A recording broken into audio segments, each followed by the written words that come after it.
Yeah. So everyone knows you're on The Bachelorette first, and then you're on Bachelor in Paradise. Yeah. Why'd you decide to audition for that? So I just got a random DM from like a random Instagram, and yeah, went, and they were like looking for someone that was kind of like in the industry so that it could like. They knew that they were going to be able to work with me. Yeah, they can make you act. Yeah, I don't want to say it myself. Yeah, I'll say it. Yeah, so they could decide what happens with your story. I was really in love, Monty. Stop. No. I'm impressed at 240, dude. That's crazy. You were how much were you? I'm 14. I was 200 pounds. You're 200 pounds and just big, or you're like ever overweight or anything, or? And I was just like my legs were kind of large, and I carried all my weight in my legs. Just like, dude, I swam. That's the only thing I can tell you is I swam and played baseball from the time I was 5. My dad was trying to build like a warrior. Oh yeah, a baseball warrior, because he was. Yeah, you're not going to play other sports. I don't want you getting injured for baseball, and you're going to swim in order to make you. Oh, he's literally crafting you. He's one. Yeah. I thought swimming, good for the core, you know what I mean? Like, did you have a proclivity for it, or was it just something where you just had no choice? No, I had some proclivity for it, and I loved it. I thought it was really fun to just hitting. I was a really good hitter, and that's the hardest part. If you're a good hitter, then you're a good baseball player. Yeah, exactly. So when you start playing baseball, switch in left field and not. Started when I was 5, but it's a tough one to do because your parents see you fail all the time. Like even if you're in Little League, you're still failing almost half the time. Like if you bat 500 in Little League, you're a pretty good hitter. That means you're getting a hit like 50% of the time, but 50% of the time you're getting it out. So it's like, it's a tough one. The parents kind of, they all lose their minds because they you for open mics. I was going to say, it's like stand up. You're just bombing at the opening. You're bombing and bombing and bombing, just like stand up at the open. Or at the beginning. Yes. So where you played baseball in like high school and college, you had a pretty good baseball career, right? I played for a while. Yeah. I played I made it on the UCLA baseball team. Okay. Wasn't going to play too much. What'd you play? First base and outfield. Okay, cool. Yeah. I could have rode the bench at UCLA probably forever, maybe until my senior year, and they would have given me a shot. But I wanted to move on, so I went to a junior college, and then I went to a Division II called Cal State Stanislaus, like up north, and it was the second cheapest school in California. So got a scholarship there because it wasn't much; it was like $3,000. Your school's paid for. So. They're like, we'll pay for your parking. I'll take. By the way, parking is free. Like fuck yeah, hell yeah. Now the cool, you guys, I don't know did you go to college, Monty? I did college. I went to NYU. I made it onto their hockey team. I played hockey in high school, and I made it onto the NYU hockey team, which isn't much of a brag.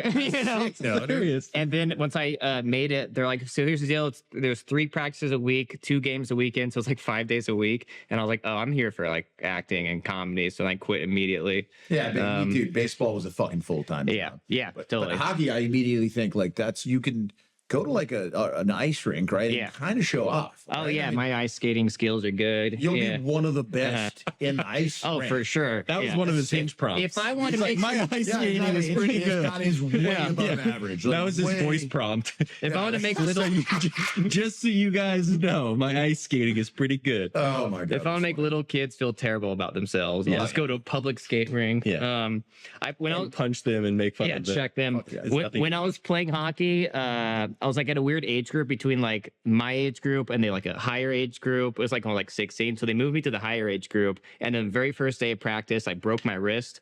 Someone checks me. He's like, come on, you're fine. So then they moved me not to the age group I was in, but to the lower age group after 3 weeks. So I had a broken wrist and they wanted me to keep playing. So I didn't like not play for like 5 months or 4 months, however long it takes to risk. So I'm just skating with this broken wrist. And the coach is like, hit those kids, hit those kids. I was like, these kids are like 12. I'm 16. I just have one hand playing hockey. Really and they kept me to keep playing, hockey, so I wouldn't lose really it. Funny. So I played with children with a broken wrist. Dude, that's so funny. Now I'm thinking back, like, because now that I'm older, like, can you imagine being that adult, dude? Imagine being the parent there. Like, who's this guy? Who's this ringer? Dude, who's the dude who went through puberty? Yeah. The good thing is my father did go. Well, obviously, everywhere he went when I was like this big kid, they were like, play football, play football. Yeah. And he was like, he did some boxing in New York. So he went to one practice and he goes, this is worse than boxing. Like, you know, they have little kids doing Oklahoma drills, just smashing helmets 20 times in a row. He's like, you don't have to do that. Yeah. Thank God, at least. You know, my dad said the exact same thing. Because I told my dad, I was like, I want to play football. He's like, he's like, I won't let you. I was like, why? And then sure enough, he was right. Yeah. Dude, Did you play any sports in high school or college or anything? I played baseball when I was younger, and I wasn't good at it though. And I did like martial arts, and I loved that when I was younger. I did taekwondo. Which martial art? I did taekwondo, like I did sparring. Honestly, I wanted to be Jackie Chan.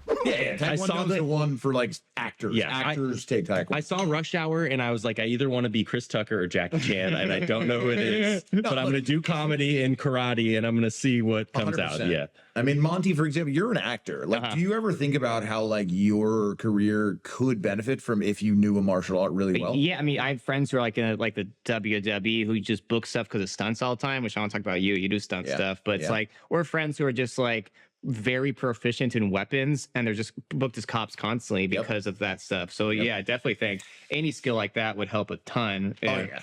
Oh yeah. I mean, I always think it's interesting how to get into the stunt world because there isn't really there are no auditions in the stunt world, and it's like you could just you could post stuff on Instagram where like showing your skills exactly, and someone might be like, oh well, look, he can do this. Let's just hire him. Like, that's how kind of stunts are.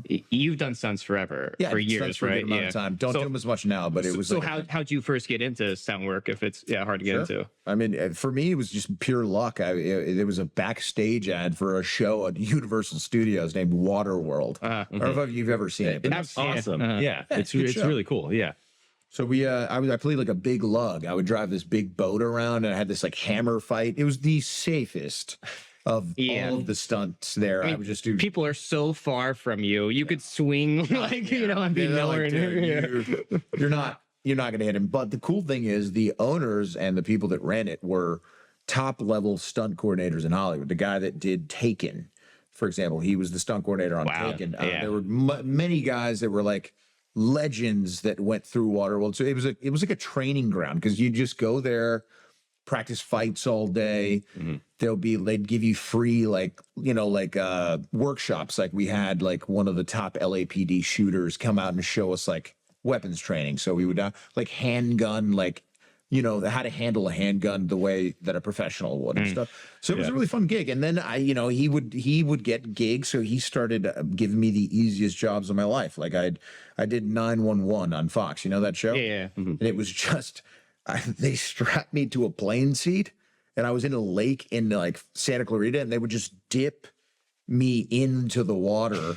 And they were like, well, you got to be a stuntman for that. We can't do it with an extra. So $1,200 a day. And, we need you for like 14 hours. So it's going to be like golden time. So it's like 5 days of work. And I made like 20 G's. It was ridiculous. And the scene was you were crashing in a plane or something? Yeah, crashing in a plane. Kept dipping. It was a piece of a plane. And they were just legs swinging. So I'd be like, oh, dude. Yeah. I was just so easy. I also love that there's like, you're in a show at Universal Studio, but tactically you're correct. Yeah. With like that. They're like, no, you need to actually know how to clear a room. Yeah. No, yeah. That's what I love about the movie industry. Like I know it's hard to break into as Monty, you've done way better than I have, but it's hard to have any success at all. But when you do get there, I feel like it's so many people working very hard to kind of make something as great as possible. Yeah. It's usually pretty good because of that. Yeah. Exactly. Usually. Sometimes it starts with a terrible script and they're like, oh, we can only raise it this much. Doesn't matter how good the stunts are. I don't know about you, but I feel like every year that I've been in the game, the scripts have gotten worse. Year to year. Yeah. Bro. Especially now they're thinking, I mean, AI isn't going to rewrite scripts, but that was a whole thing forever that they're like, what a terrible idea. Well, I feel like scripts are now more like, what statement can we say instead of being like, this is a cool story, this is an original story? It's either a sequel or it's like putting on like a different group of people, like showing it, like instead of it being just like. And the sequel is mainly for like foreign and international, because that's what like China and a lot of countries want to buy, because that's what they know. Yes, exactly. And then everything just like and it takes place in China. Yes, exactly. Or they've got like 2 scenes in China or something like that. Yeah. I feel it's unfortunate because I was a giant movie fan. I don't know about you guys. Seem like you. Yeah, totally. I think that's why we all came into this business, because of the art. So I mean, a movie that did change my life was Borat, though, because I thought it was so funny. Dude, actually, so did you watch the Ali G show? Yeah, before I think Borat, that was one of the funniest. I think that honestly like set what I think is funny Thank you. Me too. more than anything else. Yeah. What is funnier than that? You know? You see, so I wasn't that big of a movie person, but I was a big comedy person. And so like watching, I mean, or you think about movies like Austin Powers movies, or just like the Ali G show. I remember like having HBO and watching that show before any of my friends knew what that show is. And I just come in doing the Ali G accent or the Bruno accent. Yeah. Or basically Borat, just like doing his bits at school. And I still will go and I'll watch clips on YouTube and just like cry laughing.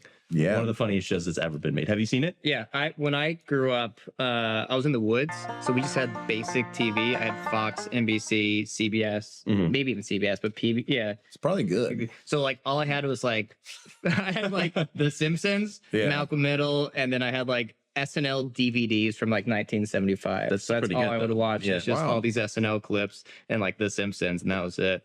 And like Arthur on like PBS. Where did you grow up? Washington State. Wow. So I was like deep in the woods. My parents, I mean, now they're streaming, so they don't need cable. I don't think they've ever had cable just because they wouldn't come into the woods where we were. Wow. It was just so remote. And we had the little antenna. You had to like, move around so you could see Bart correctly just because there's trees blocking you. Yeah. God, I think people would pay for that kind of innocence now. Yeah.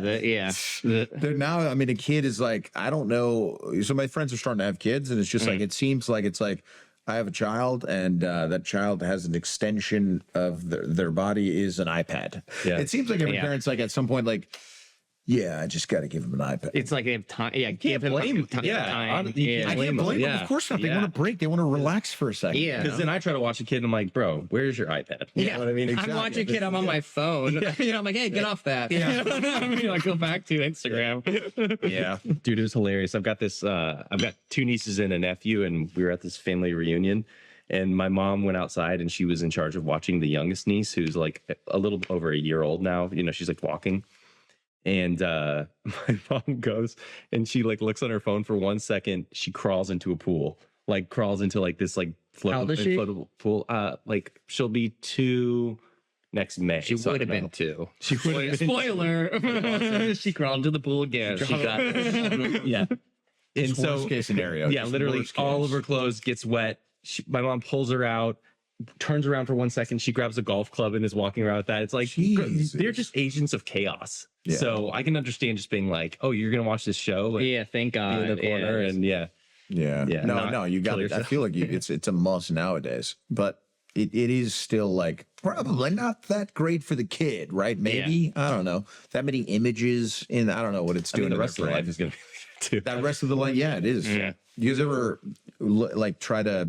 Do you guys ever get depressed because you're clearly addicted to your phone? Oh yeah, Yeah. At least yeah. depression for you too, because I get depressed. Circle. Yeah, you get depressed, so you go on your phone and, then and you're like, oh my God, it's been an hour. And I'm sitting here in Makes the me feel morning. better, dude. I mean, that you can guys clearly suffer. see it. Like I look at my bank account, and then the next thing you know, I'm on Oh, that's Instagram, good. and it's like, well, let me not think about that, Mhm. But I have to it gets to a point where I have to like force myself to be like, okay, I'm not going to be on my phone for the first like 2 hours of the day or something like that. And then that even what you just do? doing that, How often do you not, accomplish that? not that often. Well, with work, you wake up and you're Sometimes his phone's dead and he can't charge it. And then it accomplishes that. Letting your phone die is a way to kind of, yeah. help yourself. I'll go to the gym without my phone.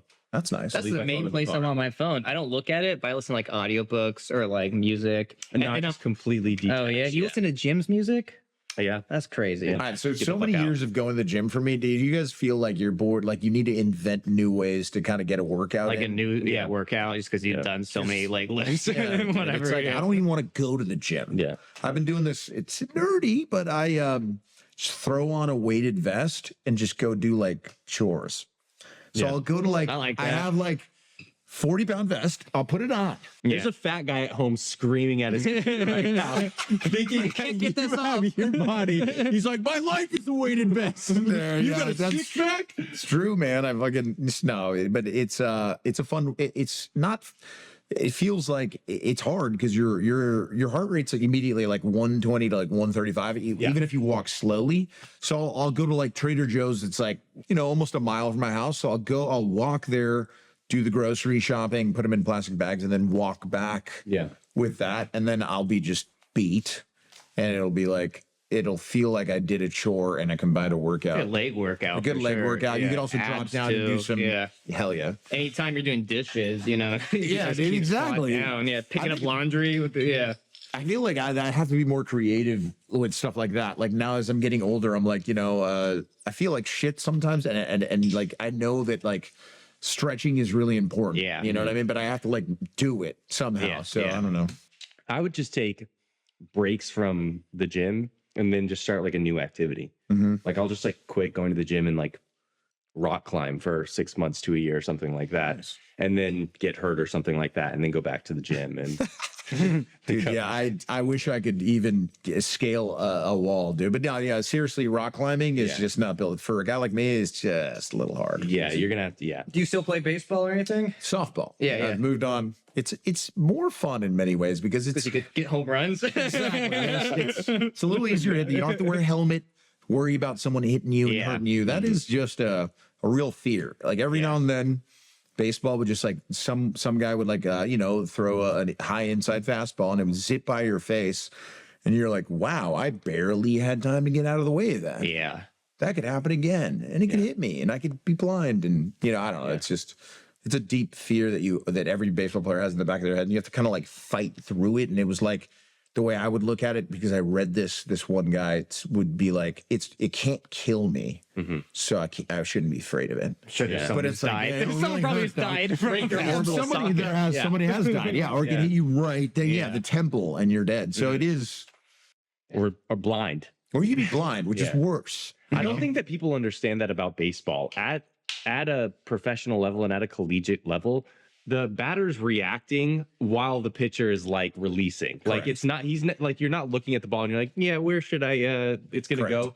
It's so quick that it has to be you have to be reacting before the ball is really even left the hand. You have to kind of like fool yourself into thinking that you can do this in a way, because it is it's so difficult. And that's why the dumbest people are the best at it. Yeah, just no fear. Yeah, or no second guessing. Yeah, no second guessing. There's no second thought. Is it similar with stunt work?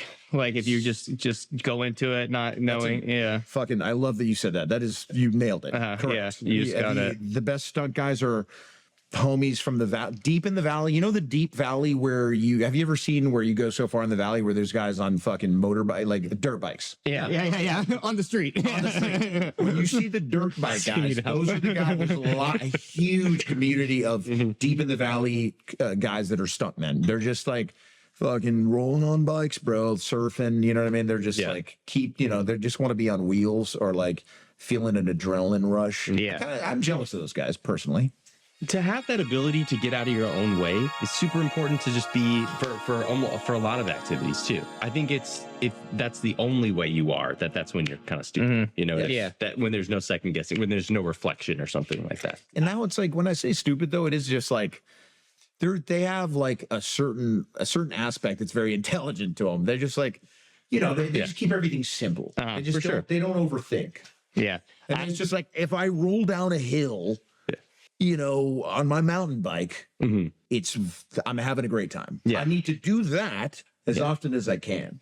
He's feeling the universal energy. Yeah, exactly. I might not like, I was in class with someone who's Denzel Washington's stunt double, mainly motorcycle stuff is what he did. Wow. And he broke every single bone in his body. He said every single one he broke from motorcycle flips and falls. Exactly. Yeah. So now if you look at that, for example, that happens to me once. I'm good, dude. Yeah. I'm not getting back on a motorcycle. Yeah. They can't. Yeah, they kept doing it. Yeah, and he just loved it, and he just knew this job comes with me breaking a wrist now and then. Yeah, my boy Chris, huge, pretty good stuntman in the industry. Just mountain biking, fell off his bike and broke, his like leg, his ACL on a stunt job. He was thinking when he broke his leg, he called me. He's like, "You think I should go to set and just pretend it happened on set?" I was like, "That is painful. You should. You should." I was like, my Armenian friends. Jack, you're up. Yeah. You speak so much. I just pick the mic. Yeah, obviously. Screen. I love it. Fans will love that. And You gotta beat the mic different sometimes. screen. Yo, you want to look cool like us? Check out our merchandise on SeagullyTrash.com. Said it before. I had an older woman. I had like I have sugar mama still to this day. But there was this lady. Same mama, you know. Same one. She's, my longest relationship. yeah. A long-term sugar mama. But I met her at the stunt show at Universal Studios. Anyway, so she was like, she used to tell me that she was gonna blow my Instagram up by buying me all these shout outs on like these those are fake what So she would buy me these shout outs, and then then I got this like gay following from it. Anyway, then that caught the eye of like a Bachelorette producer, and they DM'd me, and then I was like, the shout out did. Yeah, or not the shout outs, but like the following from Instagram. Just like douchey Instagram. Yeah. So they needed somebody who was like last minute. You know, it was. They're like, we're filming in a couple of days. A week, 5 days. Yeah. Okay. It was going to start filming in 5 days. So they were like, would you, join in? And I didn't have much time to think about it. They do a psych test, an STD test. You cannot have herpes and be on the batch. Yeah, makes sense. Yeah. What? That's crazy. I went through all those process too to be on not Bachelor show, but some other reality show, and I decided not to at the end. But I had to do all those tests. I saw they were painting me to be the villain, and then so they know that early. Well, you kind of what the story you're saying, they start pushing, go to say that one. Mine was a different show, but Okay, so and they had to sit him down. They're like, we're thinking more emotionally manipulative and less racist. Monty's like, I know how to do this. Let me do me. That won't come off authentic. Hey man, because you can, you are a thespian, you will do well in a reality show for sure. Yeah, but then it's the problem is you can't tell anybody it's fake, and I can't. I have never said to the Bachelorette it's fake. I did everything on. I chose to do everything I did on the show. So maybe producers can kind of have a say. I'll say that, or they can. Well, editing, editing. Yeah, you could do so much of the story with editing. All reality shows, the story producer, the editing, like they control so much of what the actual story is. Yeah. Sometimes they would have, you're underslept, 3 hours to 4 hours of sleeping. So it's like, you can kind of do whatever you. And they're doing that, I'm gonna say it, on purpose to make you more angry and dramatic and all that stuff. Or you providing alcohol too, and no, that's what my friend was on a reality show. They're all different, so yours might not be like this, and you don't have to say it is. But my friend, his show, they couldn't be on camera until they had 2 to 3 shots. So they had to take shots. Genius. Oh my to be on gosh. camera. Yeah. Dang. So like, you want to be in this interview, take 3 shots, and then we'll put you in the interview. And that's how they did that. Yeah. And look, and that's it. You know what I'll say though? When I did see what the producers did on The Bachelorette, I thought it was a phenomenal job for a comedian. Yeah. It is like the most fun job of all time. You have all these dumb like meatheads, and you just can tell them to do anything you want. Like go interrupt. Go fight that guy. But it's that can happen. But I will say this: the feelings that some of the guys felt for the chick were real because like she's the only girl you're seeing. She was pretty. How long are you filming for? It's so romantic. Look, she's the only. There's a lot of guys. One chick. How many guys said that? So douchey. No, it's like 30. It was 31 my season. Yeah. And so in a 32 way, is it mostly gay sex? It's a lot of watching. You know what, man? It really is kind of like you're making out with her after a lot of dudes are making out with her right before. All on the same night? Yeah, a lot often. Because she has multiple dates in the same night. Yeah. Yeah, she'll have multiple dates in the same night, so it's a little awkward. Yeah. How long were you filming for? How long is the whole season first? I think it's like 14 weeks. I think it's like all the way through, but I was there 10 weeks, and I was like number 5, 6. We got eliminated at the same time, 5, 6. So I was before, but it was kind of good because the top 4 have to do hometowns where they put your parents on the show. I was like, nah. You don't want to drag your parents in. Out before that anyway. Yeah. 10 weeks filming 5 days a week. Yeah, no, 7 days a week. 7 days a week. You're living in this mansion, right? And they're just filming you nonstop. Is that what it is? There's no days off. You're not on camera because they're filming over there, but there's still no days off. How much time off do you get? Like how much? Like are you still like able to talk to family and stuff like that? You are shut off from the entire universe. You can't. There's no phone, no internet. No radio, no nothing. You're just like back to what it was like, I guess, for us when we were kids. Yeah. We're just like trying to entertain ourselves with just talking to people, and we would like mess around, create games. Like I swear, that sounds nice, honestly. It was. Yeah. It was kind of nice. That's probably what I liked about it most. It was like a detox from all electronics. Yeah. Damn, that sounds really good, actually. And, and look, the relationships, I think it's a good, I think it's a crazy experience that you go through with someone. And I can see people like wanting to be with someone through that just because it was like, it's so hard in a way that it's like, it's cool. It's if you both experience it, I could see it being like a bonding type thing. So I understand why people stay together after it for a while, because a lot of people stay together for a while. I mean, they haven't had that many marriages. They've had some, but it's like people stay together for a while after it too. Do you have any relationships with any of the cast members still? Yeah, man. I would say a couple of the guys. One of the guys who played in the NFL, Clay Harbor, he's dope, and we still talk, and he's getting like cool.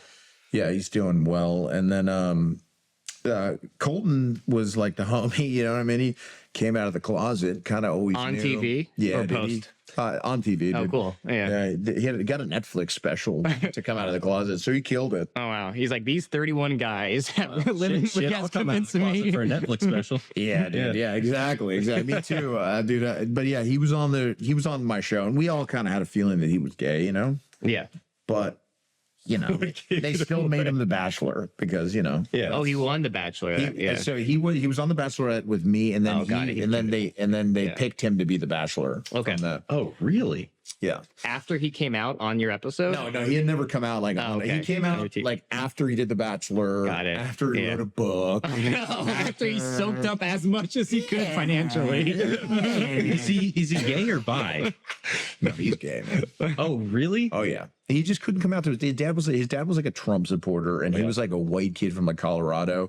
Yeah. Fucking handsome as it gets. He was like 6'4", played in the NFL. Yeah. He was like a 240-pound, 6'4" white dude that looks kind of like a Ken doll. He was just like, but was pretty obviously gay. Like he was, but yeah, he just couldn't come out of the closet to his dad. When he gave the rose to a male producer. Like, wait a minute. Hold on. What? That's not allowed. But yeah, it was a wild experience that I'm glad I did in a way, because it helped me start kind of a podcast with this. I work with a YouTuber named Danny Mullen, and I kind of I can survive in Los Angeles with a podcast. Yeah, and I'm grateful for that. But that all happened because I was on the Bachelorette for sure. Because gave me a reason to go out and do these ridiculous YouTube videos with this kind of comedian, it all because of Borat, to bring it back. Like Borat kind of made me feel like, that's so funny that I would like to do something like that one day. Kind of the prank, like it's mixing the reality with the comedy. What we do with Danny is sometimes we'll make up some kind of like gig that we're doing, or like we're just doing a documentary on the area, and then kind of try to get him to loosen up by doing, and then the comedy kind of just erupts out of that, by just people in general are absurdly funny, Yeah. At your stand-up shows, you get a lot of Bachelorette fans coming and stuff like that? At this point, I would say not rarely, but not that often. Yeah, it's just a different demographic. Completely different demographic. Yeah. But a lot listen to your podcast? I would say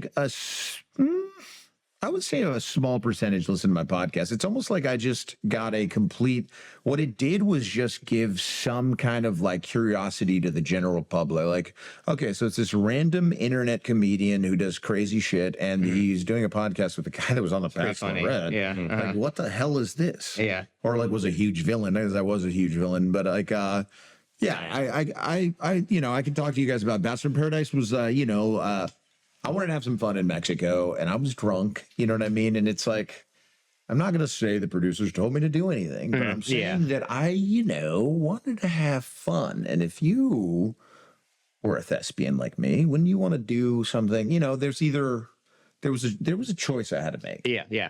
And it was like, Yeah, I mean, you get a lot of camera time being either the villain or the main person. Did you know, this was my other friend who's on the show, he told reality show, he talked about how as soon as he started filming, he knew the people who were going to make it the whole way, just because the cameras were on the two main guys the entire time. And he's like, oh, they're kind of planting that these guys. Did you have any idea who you thought would do well? Yeah, that's a good question. When we all knew, just because the way she looked at him, like also like maybe even when the cameras weren't rolling, like she was definitely. But like, she gave it away. Yeah, she gave it away.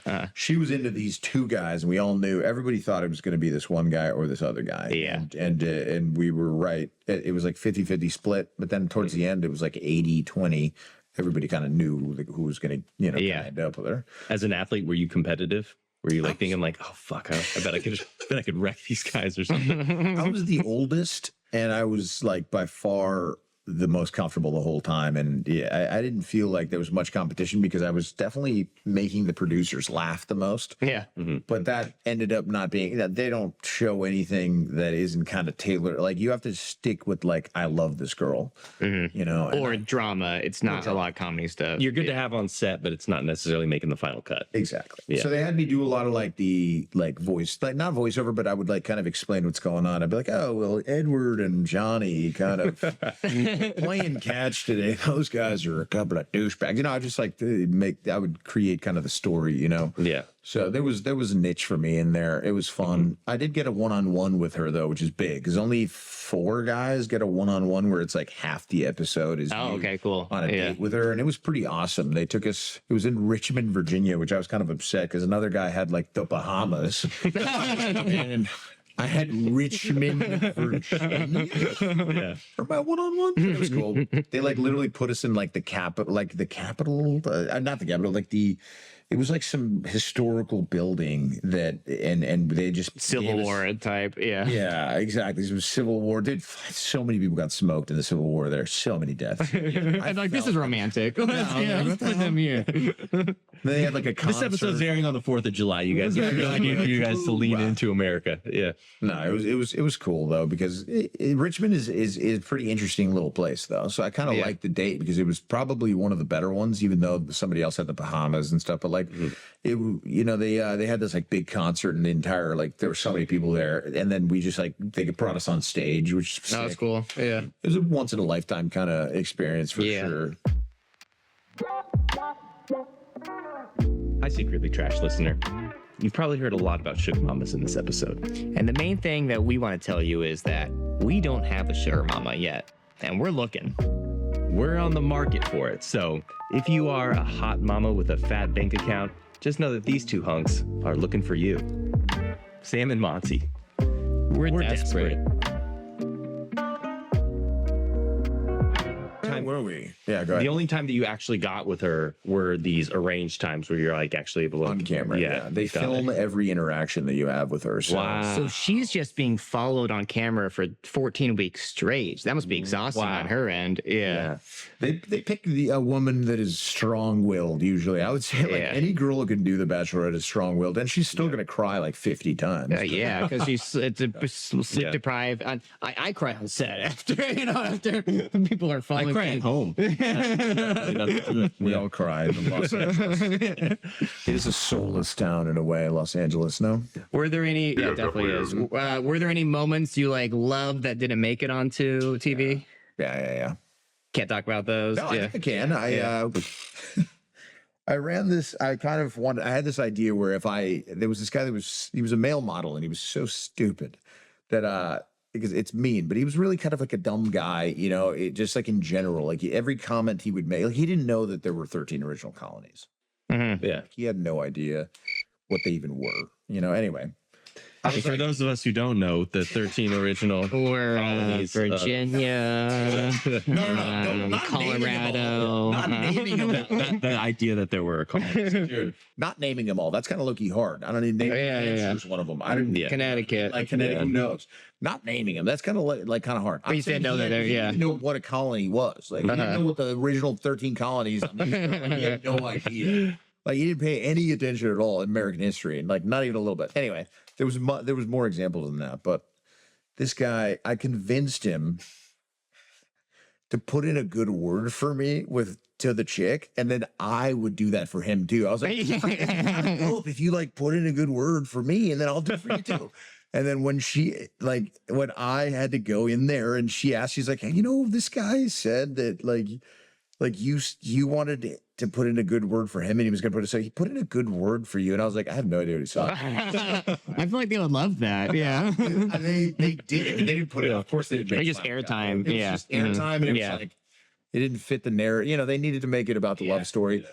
It was a lot of fun to just see the process of it, because then it made me realize that, like, you know, I know that I was like, I could definitely produce a show like this. So why can't I do that on my own? So Yeah. So it was like, why can't I make something successful on my own? You know. Oh, that's a good takeaway. Yeah, that's what I was thinking when I was there, because I was like, if this is the top, I can do this. You know, I can do this on my own. You know, Yeah. so I teamed up with a crazy YouTuber, and now I got him into stand up. But it was honestly great that I was such a villain on The Bachelorette, because most guys that are not villains on The Bachelorette, they just kind of have to be like, why is Caitlyn being so mean on the first night? Yeah. And they just get forgotten as far as, with all the characters. Huh. Yeah. Unless they're one of the main ones. Yeah. You'd be perfect for The Bachelor. I've been told that before.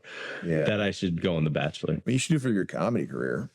But Yeah. Also watch taking out. 10 weeks off of no payment, that sounds like shit, though. Yeah. also, I can tell you about another negative thing is, well, I was a bit of a frat guy in college, and I wrote on a girl's Instagram. I wrote, like, "You need my big dick" one time, hammered with my buddies In college? In college, and that came up. That sure. Came up. Yeah. Yeah.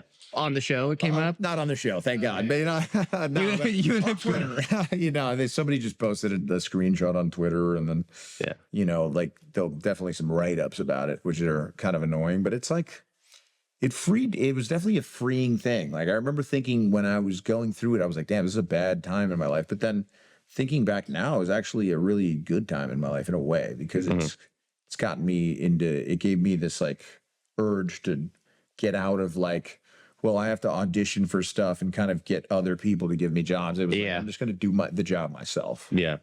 Which really, I think, helps you get other jobs at the end anyway. And it helps you get other jobs. And I don't need to worry about it. I did improv in college, in high school, so I don't think I have any girls to come back in. Improv ends up being such a useful tool, but Yeah. definitely doesn't get you any chicks. Doesn't get you No. any pussy, for sure. No. Hey, it got me one. Hell So, yeah. hey, there's... You were an athlete, though, so I'd imagine that it's a little bit different for you. baseball players, they were kind of like, they were pretty smooth with girls. You know, it's a lot of downtime during the games. People, You don't have CT, which helps talking to people. Your face, you can see your face. You're not missing teeth like a hockey player. although hockey players might get the most chicks, honestly. So you know. One time I went to the Bungalow, which is a bar in LA, a club in LA, and I went there with a girl, and then the LA Kings were there, and then they left with that girl, and I was like, all right, yeah. I was like, okay, That's such a good LA story. Yeah, that's it. The cool thing about LA is you do, like, a friend of a friend, like, you'll hear so many stories. Like, you do hear a lot of stuff. I mean, have you heard like Tom Cruise, like, is gay? Have you guys heard that rumor? I mean, I made out with him, but he didn't get hard. but he never said it. I got hard, and I'm a good kisser, so I don't think. Yeah, there's a rumor he had auditions for his, like, for anyone he was dating and all. Yeah, that's right. That's right. Yeah, that's what a lot of the people said. Oh, it's like all so image oriented and stuff like that. Do you feel like when you got off The Bachelorette, do you feel like girls were, like, trying to get with you for clout or anything like that? Or do you find that with, like, just big Instagram in general? I don't know what the hell it was, but there were a ton of college girls that were just in my DMs. I had a really good time for a little while. Oh, yeah. That's the main demographic watching it. Yeah. Yeah. Not the main demographic. The main demographic reaching out to you. Or there was a lot of older women reaching out to middle of America type. You know, that's the main demographic. Yeah. The college girls were the ones reaching out to the guys that they wanted to have some fun with. So it's like, if I'm a type, you know, it was just kind of nice also in a way, because then it was like, if a girl follows Jason Momoa, she's probably gonna like me. You know, Yeah. You have a big Jason Momoa vibe. Yeah. it was nice. It was a cool, good time for a while, and then I met, like, a girl that I wanted to date, and I've been kind of on and off with this girl for like 4 years. So it's just tough in LA because I'm a jerk, and I have a wandering eye sometimes. Yeah. Yeah. But you've been with the same sugar mama for years now? Yeah. She's not possessive. Before The Bachelor? Before The Bachelor, she kind of was integral in getting me on The Bachelor, because she was like, you know, she would pay for, like, photo shoots. Yeah. She was almost like a manager. She would, like, Yeah, she would pay pages to post to me, you know what I mean? And then she would like, she wasn't like giving me like, I mean, it was nice. It was like, Damn. like Damn, 1,500 that's a super month, helpful. And, yeah, like 2,000. Yeah, but just the other parts But of the it other was parts super was helpful. great. Yeah. She just liked to like play me like a Sims character from afar. Uh-huh. And then Damn. Yeah, that's interesting. I was thinking about hiring someone or something. You're like thinking that. about getting a sugar mama? No, not even that. Like me paying them to just like set up stuff like that, like set up photo shoots and all that kind of stuff, like things that you don't necessarily know how to do intuitively. I'll do it for you. Yeah. How much? Huh? I'll do it. I'll pay you. All right. But really, No like, set me up sex. with like huh? No Then sex. Forget it. yeah, I'm just, it makes me depressed. Just like my phone, the sugar mama makes me depressed. Really? Well, it's just like I'm taking handouts from like an older woman That's got to be kind of crazy, you know what I mean, for even doing, for doing it in the first place. But she's got a good life. She does well for herself. She's kind of like an alpha woman. And you ever meet those like older women that are just absolutely like No filter. Yeah. Yeah. Oh Uh-huh. yeah. So she's funny for sure. But Yeah. How often do you see her? I don't see her often anymore. She moved out of town, so I don't see her that often. So it's mostly just like texting and stuff, and it's dwindled down. Like she's still like, for example, I was, like if I'm going somewhere, she might send me a little cash or something. Wow. Yeah. Yeah. It's just like it's like having like a rich friend in a way. Yeah. Like, Who you're sending dick pics to. they're dick pics involved, obviously. I have to do my job, sort of. Yeah. But yeah, So does that interfere with your relationships then? yeah. Absolutely. But they're not buying him headshots, so what do you want? Thank you. But at the I'm same not time, in I'm like, love with her. She's paying for it. yeah, at the same time, I'm like, are you at Mastro's right now? Yes. Well, I'm not paying for it. So, yeah, no, but it's tough. It's tough. I just, Does she get jealous of your girlfriends? yes. Oh. Damn. It's a problem, but it's like Your whole life is like a love triangle kind It's of like thing. The Bachelor. Your life actually is. Yeah. about you. You were good. You were a good choice for the comedy, but you were also a good choice just because that's the like show. actually your That's life. literally Yeah. a show. Yeah. You're a consultant. You're like, yeah, this is not how it is with love triangles. No, she would be more jealous. And Yeah. So are you in a relationship? I feel like no. Okay. I used to Depends be a when this relationship- airs. Persian. Yeah, when we moved in together, we lived together. We didn't know each other at all. He just got out of an 8-year relationship, and I just got out of a 5-year relationship. Wow. So we held each other a lot and cried. yeah, of course. I'm from Littleton, Colorado. My older sister is married to her college sweetheart. She met him at 17. My younger sister's married to her high school sweetheart. She met him at 14. So that was kind of like the thing. So I was with my college sweetheart for 8 years. Wow. Yeah, and then I broke up with her to be on the Bachelorette, and then I ended up not getting booked. So I called her back, and she's like, "It's over now." So yeah. No, if you do get an opportunity to do one of those, I would, I think it's something that you would probably benefit from because you're a comedian. For It's sure. like, Yeah. just more eyes on you, the better. So Yeah. do it for Monty too. Yeah, Yeah. please help the podcast. His podcast's doing so much better than ours because he was on The Bachelorette. All right. Well, I'll do it then. Yeah. How is Bachelor in Paradise different than Bachelorette? It's just Is it half and half guys and girls? Is that what it is? Yeah, everyone has. Do you have your own partner? Or is there's a ton of different girls? yeah. They kind of like they ask you who you're most interested in, and like you kind of tell them, and then you go and you see if they like you, and then I made a simple decision. My chick was like making out with it was simple math for me, but America hated me for it. It was like she was making out with like 2 guys while she was making out with me too. So I was like, but I get 1 or 2 too then, right? Can I make out with somebody else too? they were like, no. 'Cause then we had like a great date and it was like, oh, well, after that, why didn't you want to commit to her? And it was just like, Because I was in a Maybe like 4-way makeout. I was like, and then it was like, I was like the poster child for like toxic masculinity too. Cause I gaslighted her a little bit, but like, It's the show. You're so cavalier. You're so cavalier. But it was like, but like gaslighted her a little bit, but the math at the end of the day really did. I was like, well, you're making out with like this guy and this guy. So I was like, I just wanted to make out with her. But then she's like, well, after we connected so much on this date, like, why would you? And then, so it was honestly what was right. There's a book that I really love called The Alchemist. You guys, Yeah, I've read it. Yeah. It's kind of like there are no mistakes as long as you're following your heart. I'm pretty sure that's exactly what he was trying to write. You were very much giving me that vibe of like you know how we were talking about stuntmen earlier about they're just like in the moment and they're just like, it's just how it is. Yeah. Because I do think that there's probably a lot of guys who are aware of doing those kinds of things. They just don't own it, is what I'm trying to say. But you take it in stride, you own it. I'm not saying it's a good stuff that you're doing, but I'm saying that you own it. Yeah. Yeah, no, I admit that I'm kind of human, you know. It's it's tough for me to I don't want to pretend to be someone I'm not anymore, because it's like just doing that I feel like is definitely not what leads. It doesn't get you the most comedy, right? Yeah. You guys seen that? Like, I feel like the truth it's always like the funniest. Oh wait, yeah, so much more. Yeah. That's why whenever I'm making out with Tom Cruise, I'm like, buddy, Just be honest. own me in public.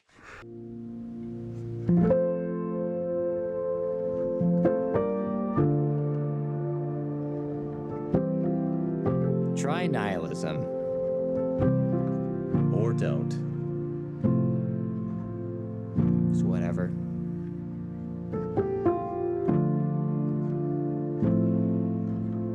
Nothing matters. When was the last time you had short hair? 2013 or 14. Okay, yeah. It's been a while. It just shrunk my audition class. Yeah. I'd be auditioning against you, dude. Yeah, yeah. And you're such a unique look, you know. Yeah. Yeah. Yeah, it'd be a tough, you know, like guys like you, yeah. like you get the cop, you know, you could be like There's cop, doctor, all those, right? Both of you. Doctor. We need a police officer and a doctor. That's God, doc. No, but you could be almost anything. You'd be a lawyer, a doctor, a pharmacist, a dude, the guy next door. You know, they're probably going to pair you up with more girls, even. Yeah, definitely. Because you're the right size. Well, you're not short. 6 feet. Yeah, you're not short, but that's way better than You're 6'3"? What are you? 6'3", yeah. Yeah. So then, you know, I feel like when I got the long hair, it was like, oh, I'm auditioning against way less dudes that are, you know, good at acting. Yeah, yeah. There'd just be like other dudes that look like me, and I'd be like, dude, I got you, dude. I'm gonna be in the top echelon of every audition, and don't worry, I booked way more stuff as soon as I grew my hair out. Yeah, definitely. Was that the reason you did it? Yes. Yeah. It was getting long, and then I was just like, you know what? You know, I got through the awkward stage, and I was like, yeah, I'm gonna keep it. And then I got the stunt gig, and then they love long hair and stunts because it hides a lot of punches. Oh yeah. Like how you know, it could really help with fights. So then it's like that's why girls look awesome in fights. You know, they're swinging their hair around. Yeah. It was like I would get stuff like Big Goon, you know, but then it was like there were dudes that looked really like. Oh yeah. You've seen those. Yeah, those guys are like, oh, I'll never be a criminal compared to your audition. They got like, face tattoos, bro. They literally they're on roids, dude. Like I was going to audition for a goon. He's a big tough guy. He's a big tough criminal. Like a dude on roids with a face tattoo. I'm like, I don't have teardrops. Yeah. I'm done. You're in the bathroom Monty drawing knows on a what's up. tattoo. Yeah. Just fucking. Yeah, Monty's been in the game. Yeah. We've seen each other at auditions. Yeah, totally. Yeah. So speaking of the game, so when did you start stand up? Was that before 4 years Bachelor? ago. Okay, yeah, cool. right before like a year and a half before the Bachelorette. I started. Okay. Yeah, I liked it just because it was like the hardest thing to do. Yeah. You know, so it was like, if you could kind of do it, even if you're not the best, Yeah. it's good, Yeah. and it's going to help me feel a lot less nervous at auditions. Like it completely took the nerves out of auditions for me. Yeah. Yeah. Good. Yeah. Right. And I'm sure it helped the Bachelor a lot And too. I'm a Bachelor Bachelorette. too, Yeah. of course. But it was like, do you bomb an audition where you were like too nervous when you were younger? Yeah, for sure. Yeah, and We've all stand up done that. totally broke that, I feel like. Yeah, because when you're bombing on a stage with people everywhere who are like, you know, they come in like this and you're like, here's the joke, and it's quiet. You're like, oh no, yeah. With improv or whatever, you're like, they expect you to not do well. They know you're making it up. So there's way more forgiveness and stuff. Yeah. And you have your team to like cover up, you know, stuff. But when you're doing stand up, they know this is the punchline, and if he does bad, they know you bombed your punchline. Yeah. And with acting, it's like, oh, well, that's a script. It's not me. I'm like, it separates you. Like, I'm the character. This isn't me. And stand-up's like, I'm talking about very personal stuff and bombing. Yeah. So it's also a numbers game though too with stand-up, which I like, because if you put your time in and you get 5 minutes of good material, then and you've worked it in different rooms, and that's going to be doable in almost every single room.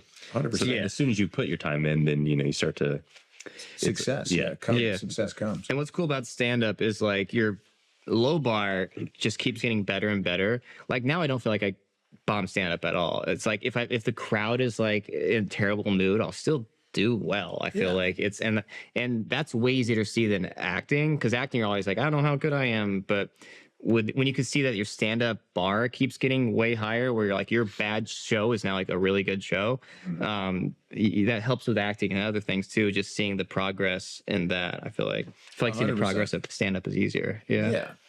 I'd say, I mean, I'm still in acting class, and I do, I feel like I've developed a good process for auditions. And I love acting class. I feel like it's like the gym. It's not like once you make the NFL, you don't stop going to the gym. You're still, you still need to practice. And that's why I'm not playing it. That's why I'm not playing. No, you got to go to acting class for sure. It's fun. It's very fun. I don't think people realize how much acting is a craft. Yeah, and like just like having a tool belt to like be able to do different things and figure out ways of making it seem natural and unforced.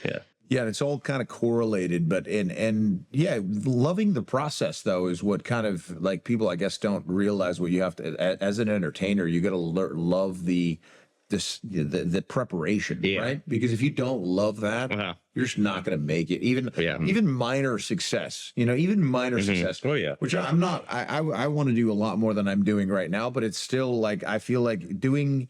This has been a process. I've had to learn. I've had to grind it out one step at a time, like a pyramid. I'm just one step up at a time, and it's like you just said with the stand-up, as you get better. But if you don't like the process, you're never going to go anywhere. Yeah. And absolutely no newbies can wrap their head around that. Yeah, totally. It's too much work. I'm like, you got to do a podcast for 4 years. Yeah. 5, maybe 5.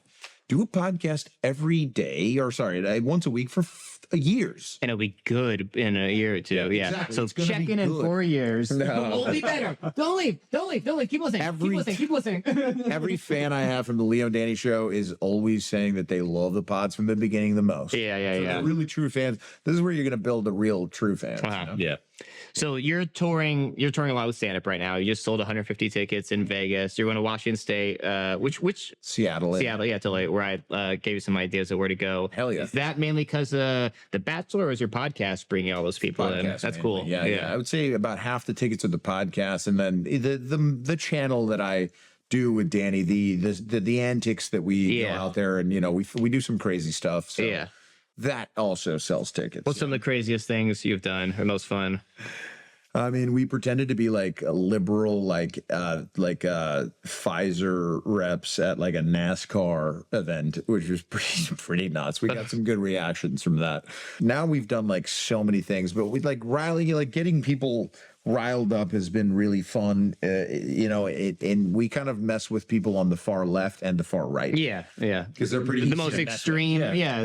People. Yeah. Pretty easy to mess with. So it's like, we in a comedic kind of way. Danny's a good joke writer, so he'll set up bits and we'll do like these bits in a really kind of high, energy scenario, like at a protest. But like we were recently like pretending to be Shell employees at a climate change protest. And the thing is people really believe we're legit. I'm like, why? Yeah. Idiots, but it is what it is. I think you find that most people are more centered than they are on the fringe, and then most people can laugh at both sides. So exactly, and if you can't laugh at both sides, I mean, come on, there's so much humor on both. Comedians are great guy. I like, that's one thing about the community is comedians in general are really cool dudes. Yeah. Oh yeah. I like most of them. It does seem like high school sometimes, but it's like it's also like if a guy's gonna DM me and ask me to be on a show, I'm like, maybe I'll be like, yeah, sure, but also like, produce your own show. I've been producing my own show for years. I mean, this whole podcast is from a show. I mean, you sell tickets too on the road, right? Totally. I like traveling a lot. Yeah, that's the only way you make money. It's the only way you make money. In LA, it's outside of LA or better too, honestly. Yeah, man. Way harder. Yeah, I feel blessed. Danny gives me a good deal, and we split the tickets. And I feel like he probably should take a little bit more, but he's a really like He's very nice. He's a funny guy. Does he have a big YouTube following outside of your podcast? Yes, he does. Well, Okay. the channel that I joined the channel when it had 5,000 subscribers. So Cool. I feel like he, and he does pay me in different ways, but it's fair. It's Like the sugar mama, how you pay her. Sure, Yeah. but he's very nice about it. But he does have a good following from it. But we did start together, and like we built it up together. But he really does most of the work. Like, he does like 40 hours editing, or more than 40 hours editing. Yeah. This guy keeps asking for clips, and I'm like, leave me alone. Yeah, I'm busy, Sam. Get your own twice. That keeps asking. I would never even ask Andy. I get it. You gotta watch out with that kind of stuff. You feature us. No, editing is crazy, bro. It's Like, so I much can't. fun. I can't do it. I would so much rather work Yeah. and make money another way and then pay an editor to edit. Yeah. To make you feel better, I was reading Danny's obsessed with this book, Think and Grow Rich, right? Yeah. Heard about it in Napoleon Hill. Yeah. He's obsessed with it. So I was like, fine, I'll read it. And there was a chapter where it's like, a lot of millionaires just pick the right team around them. Yeah. Yeah. And I'm Yeah. like, if I can't It's Steve edit, Jobs. I mean, something, Exactly. if I can't edit and I know that about myself, I teamed up with a guy that can and loved, he was okay with putting that time on the computer, crouched over on his, for a while at a cafe.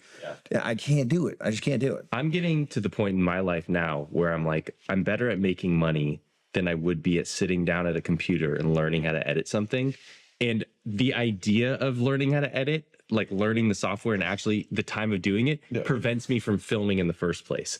So now instead of doing that, I'm like, I've been there, I'm like, bro. I hate lighting. I'll hire a lighting guy. I hate editing. I'll hire an editor. That's why Sarah's editing our Yes, videos. exactly. Yeah. So I'm to the point now where that it's preventing me from actually creating the stuff and doing the stuff that I want to do. Yeah. I'd rather just outsource it. Now let me help them make you even feel even better. When I was talking to one of the top guys, I guess you could say, that has figured out this internet game. I did a stunt gig with Logan Paul like 7 years ago. He was like a young kid.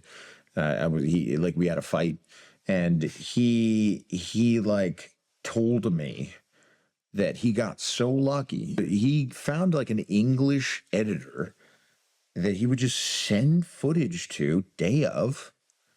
Motherfucker would edit it and send it back to him in a really unique European style. He thought that because he was English, he had this weird kind of outlook on life. And he would edit his stuff, send it back to him, post it. And he was like, I told myself, if I post every day for a year, I'm going to be huge. Yeah. And he goes, I'd never imagined how big I got from the year of posting every day. Yeah. And it was because he found this editor. I mean, he edited too, obviously, way before that. And he had success before that. But still, what changed his life was outsourcing some editing, and making it happen. So it is. You can literally quantify that. Like business owners can be like, if it's less than a $48 an hour job, I can literally just hire someone to do that. Like I can't do any work that is less than $40 an hour. And I can't do any work that's more than that. I can't find it. Where is it? I'm editing people's jobs. Take your 25 and be happy with it. Yeah. Logan Paul was making 20-minute blogs a day. Yeah. At like that's crazy. He was making It was 20-minute crazy, yeah. videos a day, like It was vlogs. crazy, yeah. He was filming them all the time. Yeah. He's talented. I mean, he's one of those guys like Monty. You probably have experienced this too. You ever go around someone that you're like mated or is a millionaire in entertainment, and they're just like super hyper? Yeah, totally. Yeah. You've been around that too? And they're like sober. Like, what's wrong with Super, but just you just, have nonstop energy. On. Yeah. Just on. You've been on that too, then? Yeah, totally. Yeah, you find a lot of those people. Yeah.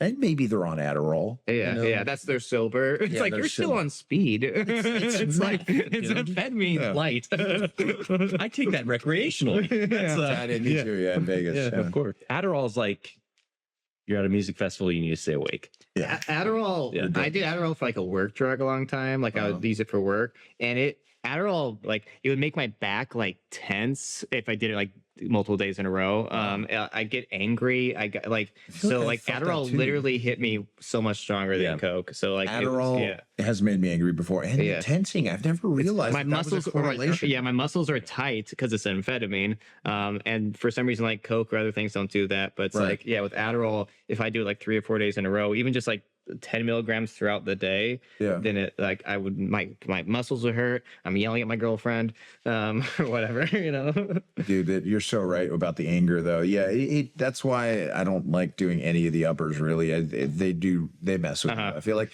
there's no way Adderall can be good for you. And how are they giving that to 5-year-olds? Like Ritalin and stuff like that. Yeah, kids. I know kids. That's when they start on it. Actually, just to bring it full circle, do you remember when Tom Cruise was talking about like the effects of these drugs? No. Oh, yeah, he was. He does. He got canceled because he came out against pharmaceuticals and the use of Adderall and stuff like that in children. He's like, we're giving these things to children. Yeah. And at the time, we're like, oh, shut up, you big fucking idiot. And then now we're like, wait a minute, he kind of had a point. It's meth. Right? It's crazy. I mean, Ritalin. That sentence that I said right there will get this demonetized quicker than any other joke that we have ever said. Sad. As a comedian, you have to look at everything and like you try to find like the truth of the situation, right? And it's always like it goes to doubt. It's the money or whatever, but it's a sad world we're living in right now. Boy, is it sad. Especially, I feel like us coming into like being like 30-year-old. We're all over 30, right? Yeah. In Los Angeles, while everything is going on, it's like a really tough time to be alive. And like comics, I guess. I don't know.